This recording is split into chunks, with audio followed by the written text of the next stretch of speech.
ಕುರ್ಚಿ ಮತಕ್ಷೇತ್ರದ ಎಲ್ಲ ನನ್ನ ಮಹಾಜನತೆಗೆ ನಮಸ್ಕಾರ. ಈ ಸರ್ಕಾರ ರೈತರಿಗೆ ಬಹಳಷ್ಟು ಅನ್ಯಾಯ ಮಾಡಿದೆ. ಕಬ್ಬಿನ ಹೋರಾಟವನ್ನು ನೀವೆಲ್ಲ ನೋಡಿದ್ರಿ.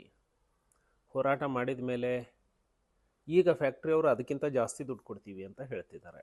ಅಂದರೆ ಹೋರಾಟದಲ್ಲಿ ಸ್ಪಂದಿಸಲಿಲ್ಲ. ಎರಡನೇದು, ಟಿ ಸಿ ರೇಟು ಹೆಚ್ಚಾಗಿದೆ. 25,000ಕ್ಕೆ ಸಿಗ್ತಾ ಇರೋ ಟಿ ಸಿ ಈಗ 3 ಲಕ್ಷ ಖರ್ಚು ಮಾಡಬೇಕಾಗಿದೆ. ಮೆಕ್ಕೆಜೋಳದ ಖರೀದಿ ಕೇಂದ್ರಗಳನ್ನು ತೆಗಿಬೇಕು ಅಂಥೇಳಿ ನಾವು ಬೇಡಿಕೆಯನ್ನು ಇಟ್ವಿ. ಪ್ರತಿ ಗ್ರಾಮ ಪಂಚಾಯಿತಿಯಲ್ಲಿ ಖರೀದಿ ಕೇಂದ್ರವನ್ನು ಓಪನ್ ಮಾಡಬೇಕು ಅನ್ನುವಂಥದ್ದು ನಮ್ಮ ಬೇಡಿಕೆ ಇದೆ. ಈ ರೀತಿ ಹಲವಾರು ವಿಷಯಗಳನ್ನು ಇಟ್ಕೊಂಡು ಈ ಸರ್ಕಾರವನ್ನು ರೈತರ ಪರವಾಗಿ ಸ್ಪಂದನೆ ಮಾಡೋದಕ್ಕೆ ಎಚ್ಚರಿಸುವ ಸಲುವಾಗಿ 9ನೇ ತಾರೀಕು ಬೆಳಗಾವಿಯಲ್ಲಿ ಬೃಹತ್ ಹೋರಾಟವನ್ನು ಇಟ್ಕೊಂಡಿದ್ದೇವೆ.